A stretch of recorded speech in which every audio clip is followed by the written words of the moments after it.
This is to kick it off. We put together this little video. We hope you like it.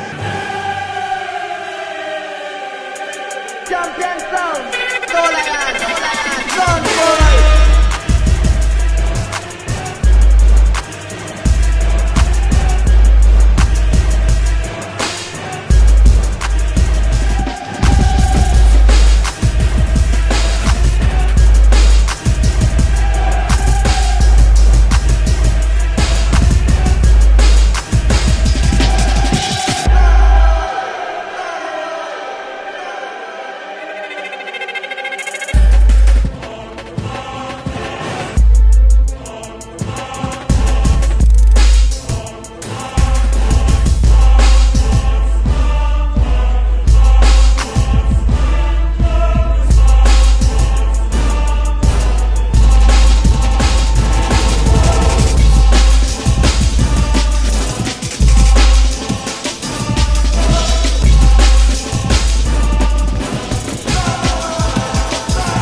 Yeah.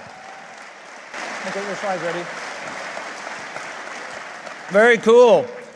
So we wanted to hold out until the very beginning to show that off. Now we're going to put it on the network. We're going to put it on the big screen, and we're putting together a couple little AV stuff packages so everybody can see it. So hey, welcome to the new hotel. What do you guys think? An improvement? You think? Yeah. I think this room is pretty pimptacular. I don't know what to make of this.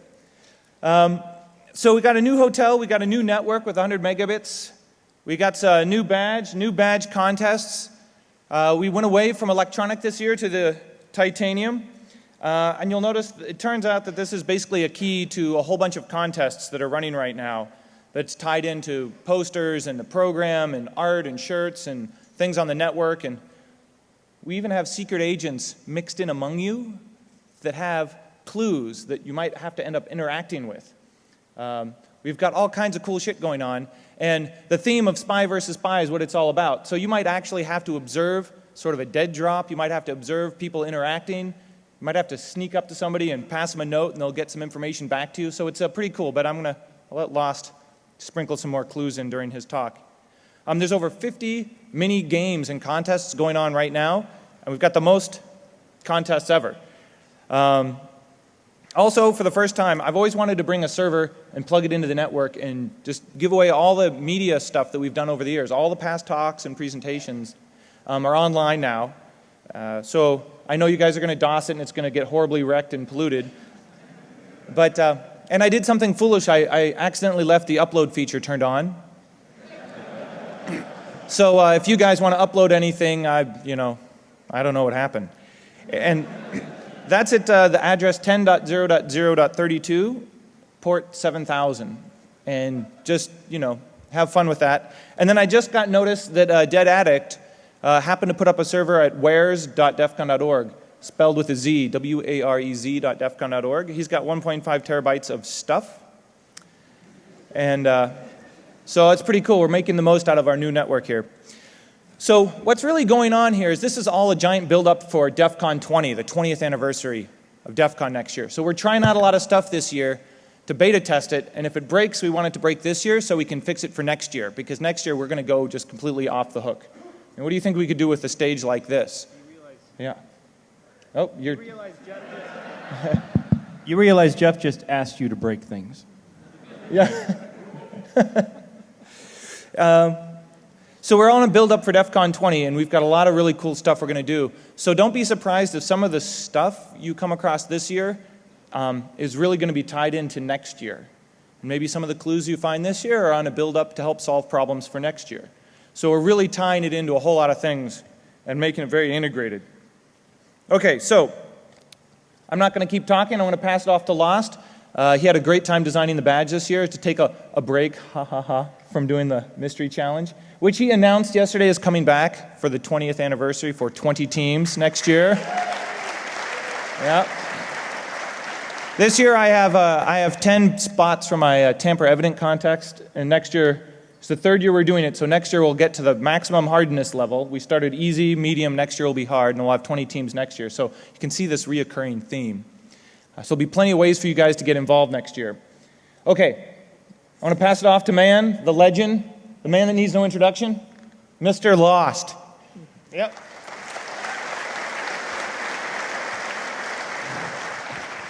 You guys are like way too quiet. Come on, make a little more noise.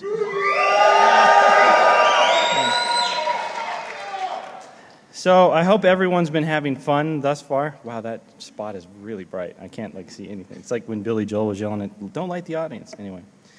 So, hi, I'm Ryan. I'm Lost. I was very flattered when Jeff asked me to go ahead and do the badges this year. Joe Grand is a good friend of mine, and we've had many professional interactions as well as interactions through DEFCON and things like that.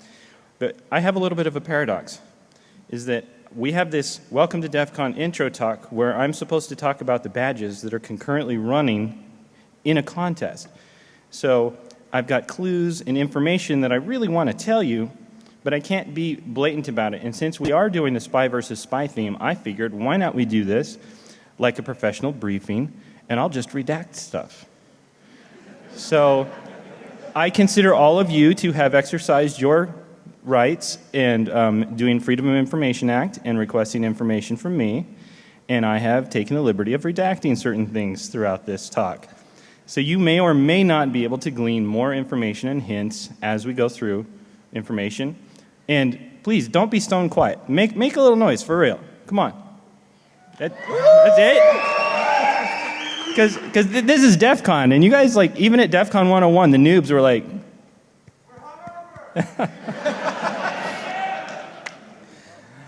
all right, so DC set the stage for me this year saying, let's do something different. Let's evolve. Let's progress.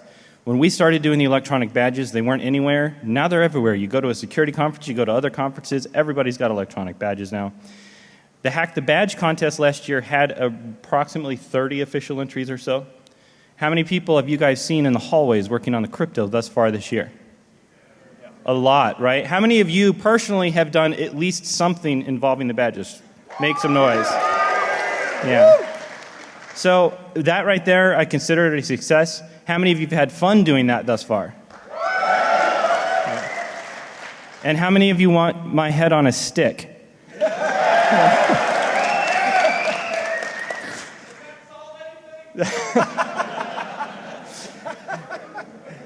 So we decided to go with some exotic material, and I said, you know, Jeff, what about wood? What about titanium? At one point I was like, if we can get our hands on aerogel, what could we do with it? So my metal supply, we've actually are on our second production group. Our first group actually gave us a quote, and during the time between he gave us a quote per badge production cost and the time we actually went and had a contract with them, the price of titanium had gone up in the country. And the amount of titanium in the whole country went down. Yeah, and so the guy actually backed out of the contract, said, I just can't do it. I can't do it. So I had to go and hunt and find a new guy. And the new guy called around, and we actually, for DEFCON, have purchased pretty much, with give or take a little bit, all of the existing stock titanium that's in big flat sheets in the entire country.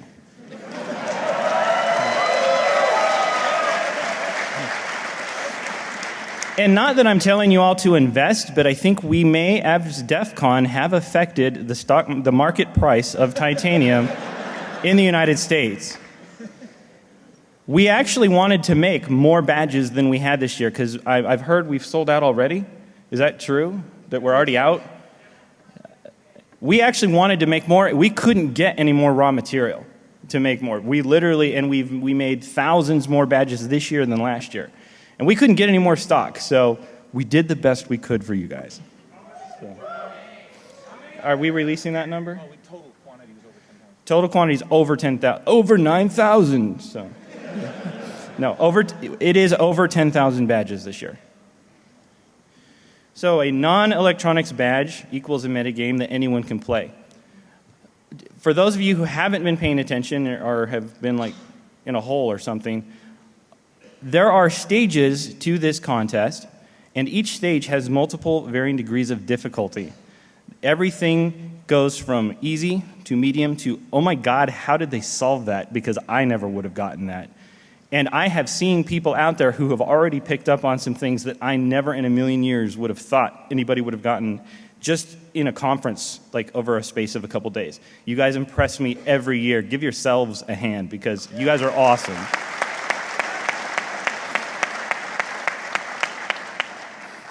So I thought I would share with you some of the process I went through in developing just the badges themselves, which may glean some information for you guys, be kind of fun. So I decided to give you guys my design sketches.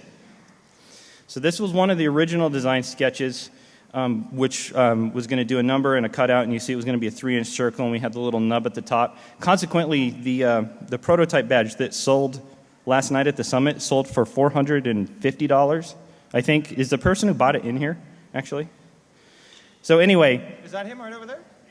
So a big hand for the summit and raising money for EFF, guys. Seriously.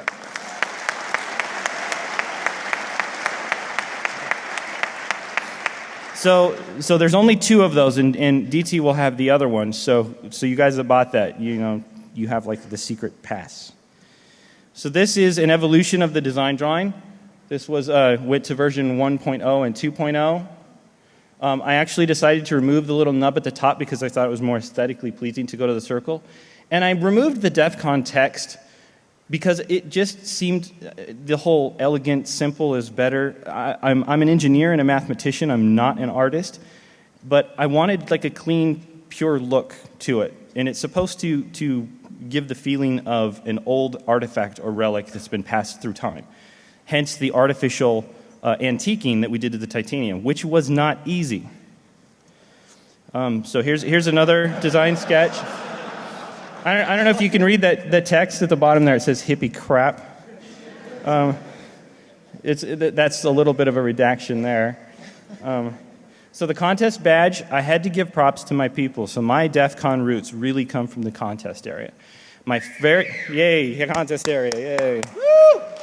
My very first DEFCON, I actually competed in a contest, and from that point forward, I've either run or been in a contest every single year.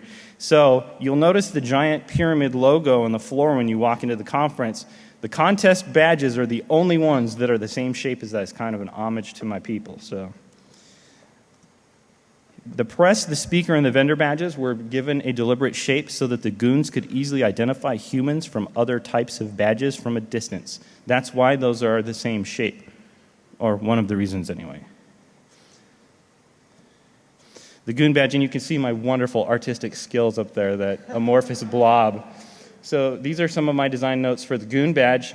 I really wanted the goons to feel, Walker, Texas Ranger-y, because they're going to be like in and amongst, like there's always this big thing about federal law enforcement versus like the local guys and the local cowboys and stuff like that. So we wanted to kind of get that feeling in there for the game. So these are the concept sketches for the Uber badge. Now, this is what they actually look like, and I've got a picture that I'll put up in a minute. So these are just me like farting around going, what are we going to make these look like? And I have an interesting anecdote from Jeff. So this is the original CAD drawings I did as just a preliminary sketch, just to see if they'd work. And the design at the very top is what the prototype badge looked like, with the nub and the key and the wrench. But I thought it was too reminiscent of the stuff that I did for Mystery Challenge, and I really didn't want this to be Mystery Challenge. I wanted it to be a new, completely separate thing. So there you can see some of those prototypes laying on a book with maybe a little bit of a hint there behind it. Ooh. So we're just going to go by that one really fast. No, that was on purpose. So that's what the prototype badge looked like when we first got it. This pre-antiquing, where I was trying to score it, you can see on the right side the scratch marks. That's me sitting there with I've got a pen that's got a steel tip, and I'm sitting there scratching it. It's like, this is titanium, and I'm scratching it with steel. This is not working too well. This is a fun story. So I called up Jeff, and we had this because we had moved to our second manufacturer. And they're a smaller shop, which is probably why they took on the job. And I don't think they'd ever done a job of this magnitude. We can't do this magnitude, sorry. So I called up Jeff, and I was like, Jeff, they're saying that we can't pay them via a particular means. They want a wire transfer, which is unusual for what Jeff is used to dealing with. And I was like, can we do that? And he's like, sure, you just got to get me the information. So I call up the guy, and he sends me all of their bank information and how to do the wire transfer, and I got it in an email. So I call up Jeff, and I hadn't really read through it. And I'm on the phone with Jeff, and he's like, okay, I'm going to give you the information of their accounts. And I'm sitting there, and I start reading the account number. And in the middle of the account number is a 1057. And the minute I said, so Jeff, your account is blah, blah, blah, 1057, he goes, wait a second. Is this going into one of your covert accounts or something? And I hadn't even noticed that 1057 was in there. For those of you who don't know, 1057 hacker handle, yada yada. So anyway, that was a really funny moment for me. I was like, man, Jeff's gonna think I'm trying to scam him or something. So for the fabrication process, we did a number of things to try and do this antique look on the titanium. And the first thing we did was we tried to oxidize them. We put them in a kiln. And the first time we did about 900 degrees Fahrenheit. And they came out these really interesting colors. We didn't do any gases or anything, just put the straight material in. And they oxidized and got some really, this is pre-oxidation. They got some really interesting colors to them, but the titanium's so damn hard that the oxidation actually wiped off of them. So we built these little rigs here to hang them on. So in between every badge is a little washer as a spacer. And we put them on these rods, and then this whole thing got shoved inside like the oven. And you can see them hanging there. We couldn't figure out how to get that oxidation to take, and I started doing more research on it, and I'm not a metal fabrication person. But apparently if you flood different gases into the kiln when you're firing these things, they'll take on different colors and things like that. But we found if we scored the badges by putting them in a tumbler with really coarse material that would scratch the hell out of the front of the badge, it not only antiqued for us, deburred better, but it also took the color better. So there's some, like mid-bake, we open the oven to, you can see they're kind of changing color a little bit. So there's some of the contest badges hanging there. So when you can see on the top two, those haven't been run through. The one in the middle has been through for about 5 minutes, and then the color on the bottom one is a deeper purple that I kind of liked. That's almost an hour in 1,000 degrees Fahrenheit. So there's a shot of the goon badges as we're doing production. We kept them in stacks. Some of you may actually have artifacting on your badge from where those little washers were in between the badges. I thought it looked kind of cool, so we left it. I was really going for this antique look. Again, some humans, some of you may or may not have all of the numbers yet. Hint, hint. What was that? I couldn't hear you. Yeah, heavy-handed, right? There may or may not be Post-its there with some numbers on them. Oh, okay, we'll go to the next slide. So in the middle of production is also when I started doing the blue hair thing, and this is like in the middle of dyeing my hair. This is like after the peroxide. So you're trying to match your hair to the badge?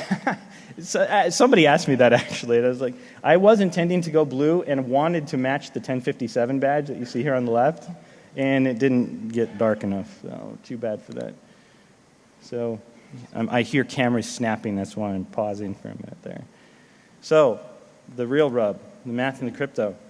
So I'm going to go through some of these a little faster and some a little slower because some of them are blatant hints and I don't want to dwell on them. So if you want to get out your cameras, right now is the time to do it. Okay, you've been warned. So this is a spreadsheet of some of my preliminary research that I've done. When I started trying to figure out what I was going to do with the math and the crypto, this is how I sketch and doodle in my head. This is what I do, this kind of thing. I sit down with an Excel spreadsheet and like, let's do this, let's do this. Here's another one. I did leave the note at the bottom that said, note, this assumes, and then, yeah, you can see, redacted. I think I left the name of the file at the top, though. Oh, wait, hint. Again, another redaction. I left the of this because, you know, I thought that would be fun to let you see that. Any math people in the audience? Yeah, so you get used to, you know, the whole N in A of N. So, anybody recognize these numbers? Yeah, this is the original spreadsheet I did of the ring. That is the code wheel out in the middle of the floor. Yeah, the crypto wheel. Yeah. So Neil plus Lost plus late night video Skype equals the awesome wheel of DEFCON. So I don't know, those of you who know Neil, Neil actually works for DEFCON and does amazing art and has helped me immensely, and I can't give him props more. He spent many, many nights late till 3, 4 in the morning on video Skype with me. In fact, Nikita, his wife, has now accused us of having a bromance because of this. So, okay.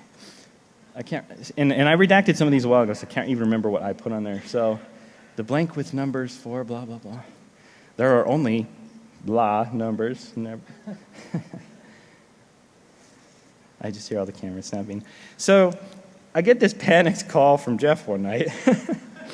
And apparently someone had leaked a picture of one of the goon badges, which was this device. It turns out that the guy was a friend of Joe's, that they were just trying to punk me a little bit. But nobody knew, none of the rest of the staff or anybody knew that at the time. So Jeff's like, did something leak? Did you give out pictures that I didn't know about? And I said, no, Jeff, I swear I didn't give pictures out to anybody. So I go online and I look at this and I was like, it's total bullshit. And then being the very kind... The next thing we're like, well then what the fuck is it? Yeah. So yeah, Jeff's like, do you know what it is? And I was like, it looks like some type of optic thing with like alignment. Yeah, like maybe a surveyor's tool or something. But the best part, because Jeff is such a kind... What is it? Because the contest is so easy, right? So Jeff, being the kind and generous, loving person that he is, I said, Jeff, do you want me to like go online and like smack this down? He's like, no, let's let him think it's real. And I was like, okay. So we've actually hired our own personal DEFCON spy. So I want to give him professional credit. This is Johnny Mack. He actually has an IMDb entry under John McPhalen. He is a professional actor as well as an engineer and a good friend of mine. He is also an applications engineer, formerly for Parallax and now for a company called EFX Tech. And he also works professionally in Hollywood doing special effects stuff for all kinds of people like Steve Wang, who did the original Predator and stuff like that. So not only does he have awesome cred as an engineer and an actor, but now he has awesome cred of being a hired DEFCON spy. And some of you may have seen him in and throughout the conference. I'm greatly appreciative that I could get him to come. He actually came for no money and is donating his time to help make the conference good for us. So. Yeah.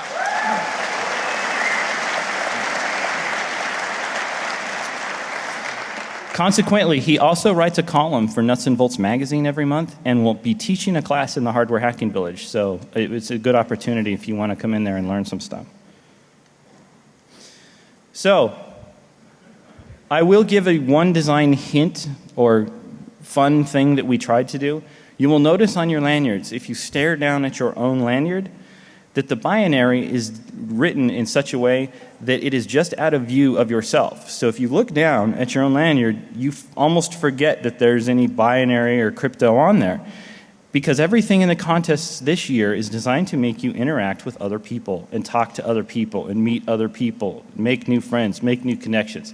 So that was a very deliberate design choice to have you go, hey, I have this cool badge and I see Neil's awesome silhouette drawings, but you don't notice, and I know a number of people have been working on other parts of the contest but haven't even realized, oh, wait a minute, there's actually binary on there. And so this is going to sound weird, but what I'm about to say is a hint. You'll notice there is a 7 in there, which is the first thing Major Malfunction said to me when he saw lanyards. He comes up to me, and I don't know how many of you know Major. He has the great British accent, and he comes up and he goes, fucking lost. He goes, there's a 7 on there. And I said, yes, that's because I'm narcissistic. So you may have noticed in your program there's a few odds and ends and things that may look out of place and things that may look interesting. Any Chinese speakers out in the audience? Yeah?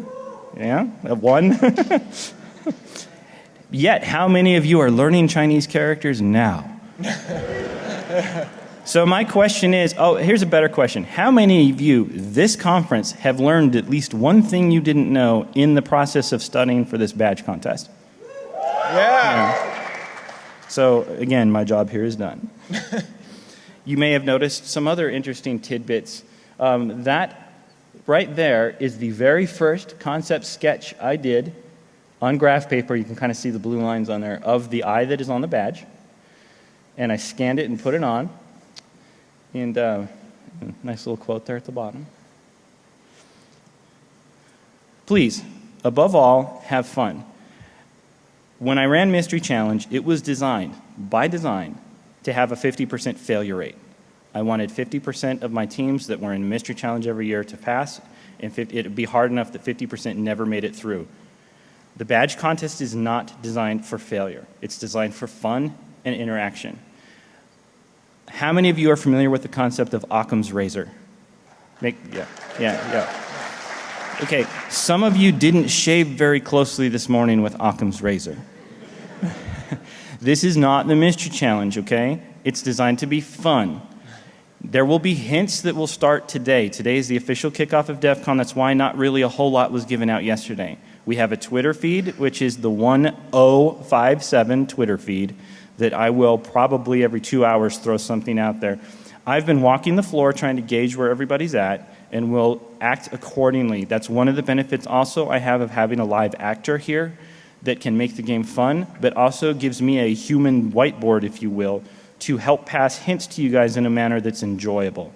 So if you find yourself getting to the point where you're getting pissed off or angry because you're frustrated because, damn it, I can't figure out what the hell this means, talk to some other people, talk to me. It's not designed to frustrate this year. Mystery Challenge is occasionally designed to frustrate. This is not. I will tell you that I am giving style points this year to people who find any of my various Easter eggs, and Jeff is aware of several of them. Some of them, I told Jeff, if anyone gets this particular egg, we should freaking give them either free DEFCON next year or something, because it would be just amazing. Speaking of amazing, is the guy that got his badge tattooed on him here? Are you here? And I can't see because of the lights. Is he here? So last night at the summit, this guy comes up to me and he goes, dude, I got my badge tattooed on my arm. And I was like, no, you didn't. He pulls up his sleeve and it's like right here. He takes his badge and lays it, and it is an exact match of his badge on his arm. And I was like, holy shit, dude. I was like, you did not do that. Yeah, he's like, yes, I did. And I was like, wow, somebody has that forever. Yeah, it's like, get a picture. Yes, and we do have a picture of it, but I didn't have my camera, and I will get it online. So you may have noticed on the DVD, there's a link to some places to download some of my content that we didn't get onto the DVD in time because I'm a jerk and didn't get it to Neil in time. I will get that picture and throw it up there, so if anybody wants to see the guy that got the badge. And consequently, and I didn't know this until we were walking with Neil this morning, the same guy got DEFCON art tattooed on him last year, higher up on his arm, the art of Eddie Mize, those of you know who Eddie. And so apparently, and what I'm surmising, is that the dude's getting like a DEFCON tattoo once every year to like commemorate. And so like it's kind of a flattering thing for Jeff. We have to come up with either a really cool or a really crappy badge for next year for him. So yeah, I was floored at the fact that this guy had tattooed the badge on him. I'm not quite sure what I think about that. I'm flattered, but please meet some new friends. You may have noticed, I believe for the first time, Jeff, the human badges are not all the same. That was done deliberately to make you go out, seek other people, talk to other people, have fun. And now you're not quite sure how many total badges there are. So what are you doing? Instead of doing this, when you walk down the hallways, you're looking at each other's badges. And I know the guys are staring at the girls' chests too. It's kind of an excuse, but no. It was designed to have you looking at other people's badges so that you're at least presenting yourself as like in a nice social way to get to know some other people. So you all inspire me. The stuff that I do, I don't know why everyone enjoys it. I really don't. I'm not being humble or modest or anything like that. I really like, wow, they really like this stuff, and apparently they do, because they kept coming back for Mystery Challenge. Jeff has graciously agreed, and we're going to bring back Mystery Challenge one last time. I swear it will be the last time for DEFCON 20. Do you think Lost is like an addict? He's like a puzzle addict? Yeah. Yeah. Do I have, how many Mystery Challenge veterans are in the audience right now? Wow. How many are repeat offenders? Yeah. How many of you guys, after doing the badge contest this year, are going to try and take out one of my Mystery Challenge slots next year? Yeah. All right, there you go. So I'm officially announcing, as Jeff said, there will be 20 team slots available. We're going to start the pre-qual round, which is going to be multiple staged, almost 6 months prior to DEFCON. So it's going to be, I have to turn away so many teams every year that it's going to be a little more fierce in terms of the competition for getting in for next year. I will extend a golden ticket freebie pass to whoever the first group or persons who solves the badge this year will have the choice of having that entrance into Mystery Challenge for next year. So that's all I have for you guys. So we have some. So, I want to do a little for QA. Yeah. A little QA. So do we have time? Yeah, we've got about 5-10 minutes. So I left some time for some QA. Can you take the house lights down a little bit, because I really can't see any of them, and I would like to see the people. Like, can we take the house lights down? Yeah. Or the spots? Can you? There, that's better. So let's do a little QA. Like, do you guys have any questions about the badge? Oh, by the way, I do believe this is the first year that the badge itself weighs less than the lanyard. Yeah. So, is this presentation posted anywhere? No, but I can put it up on that same DEFCON, that same location. We can put it on the DEFCON file server. I'll put it on the DEFCON file server as well. Jeff said we can do that. The one I mentioned earlier, the 10.0.0.32. Yeah. We'll put. You guys want the redacted version, right? Yeah. No, they want to run the anti-redaction tools. Yeah. See what you guys can get, and see with Photoshop. Yeah. Put it multi-level PDF, please. This image was altered using the GIMP. Questions? No, seriously, you guys have to have some questions. Yeah. Square. Why DEFCON on the Goon badges and not anywhere else? I did that because, how do I answer that without giving out information? Without the human badges are designed to be something that are a relic of the past that were passed forward as a means of covert communication. The Goon badges are supposed to be like a law enforcement symbol, and honestly, it was kind of props also to the Goons for the hard work that they do. And I liked the aesthetics, and I had DEFCON on the other badges. You saw those in my prototypes. I just liked the clean, nice look. I mean, I study Asian languages, and when you learn Chinese calligraphy, you treat the character like a fish in a fishbowl, and it's got to have enough water to breathe, so to speak, in terms of the spacing to make it aesthetically pleasing. So I was kind of going for that clean, simple. Not only that, but in terms of the puzzle, I wanted the badge to look as simple as possible so that you will dismiss other things just out of hand, because it's so clean and simple. These other things can't possibly be complicated or used for anything. So it was also a means of deception, to be blunt. Anyone else? Yeah. You are great at social engineering, sir. Yeah. He said Go ahead. He said that his badge has a defect, a little notch on the side. Yeah, and you must have a broken one. I don't know. Yeah. Your badge doesn't have a notch.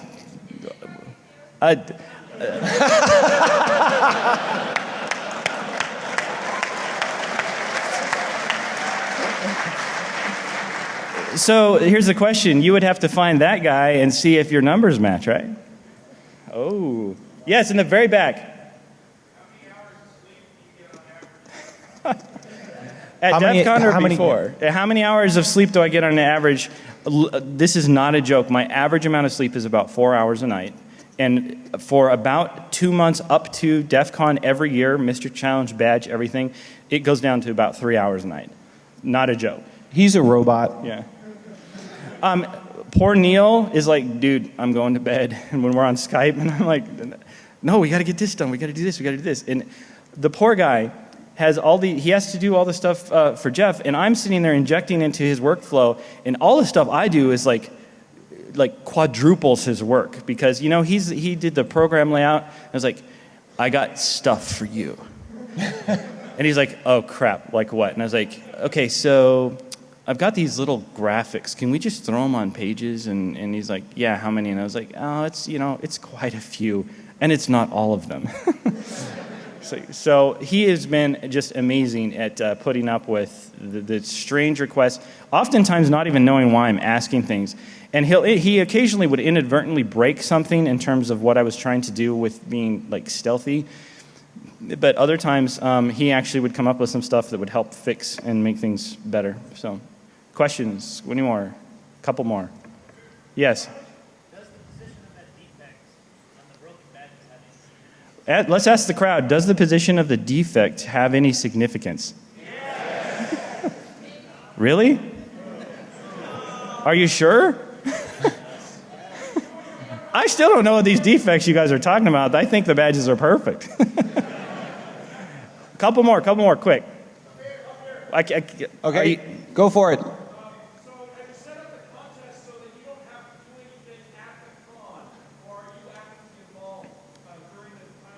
Me, myself, or participants? The question. The question is did I set up the contest so that I myself did not have to do anything actively at the con? That's a good question. For those of you who don't know, every time you do something this complicated, something inevitably will be broken, misaligned, moved. You have hotel staff involved, other people who don't know what things are set up for a particular reason, alignments, angles, whatever. I am constantly having to run around and check things just to make sure everything is running smoothly. Not only that, you throw on top of that you got all you guys out there running around screwing with stuff, and stuff gets moved and altered. And honestly, this is a HackerCon. Oh, I've seen people tell them about the signage. I've seen people do denial of service stuff to other people in contests before, and I fully expect to see that kind of thing happen as well. So, tell them about the signage.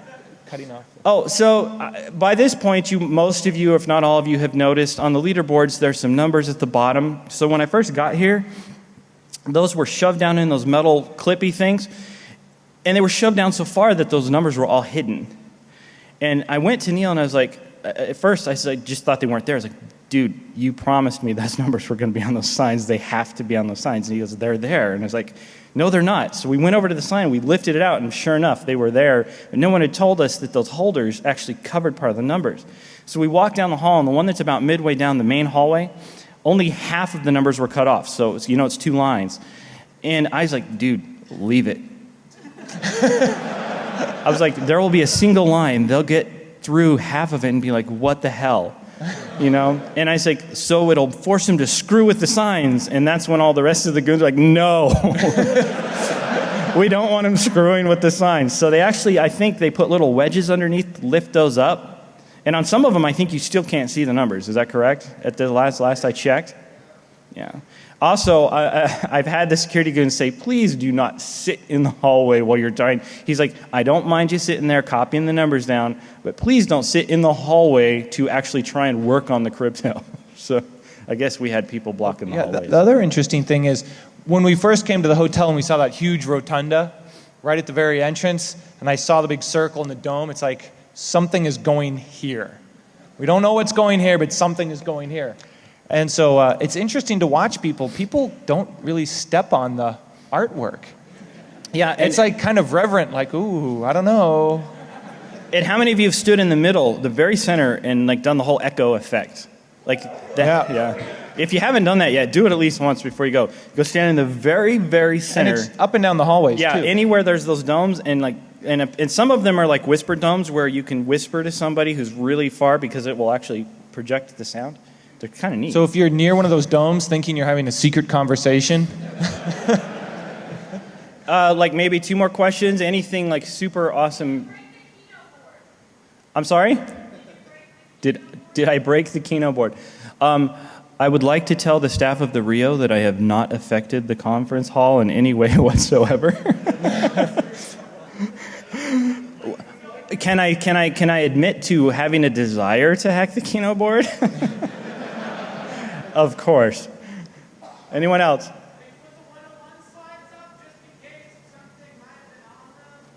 Oh, the 101. The DEFCON 101 signs? I will release publicly there was nothing on the DEFCON 101 signs that you would need. Okay, last question, and then we're out of here, guys. Should we believe you when you say that? Okay, I've got a couple of announcements. Let's thank You Lost. should never believe anything I say. Yeah.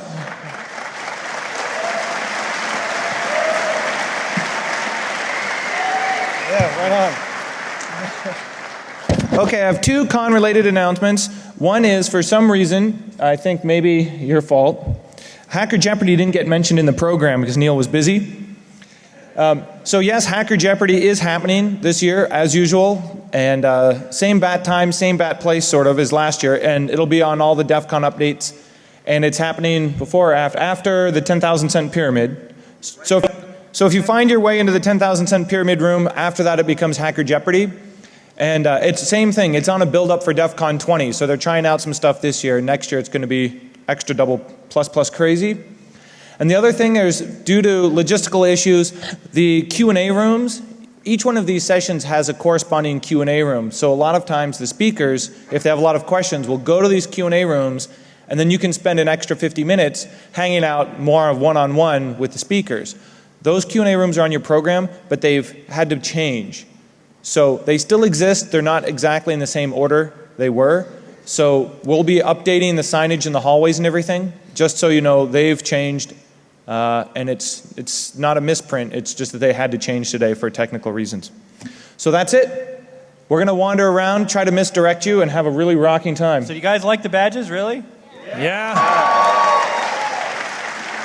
Right on. Do you want to drop any hints about what to expect for next year? So Jeff keeps alluding to this big build-up for DEFCON 20. I will tell you, there are pieces of this contest that will carry through until next year. And you might have to do stuff in the time in between. Intermittently. So we're trying to, it may fail miserably, the whole I'm going to show up on Reddit with "you're doing it wrong" printed across my face or something. How many Reddit folks out there? Yeah.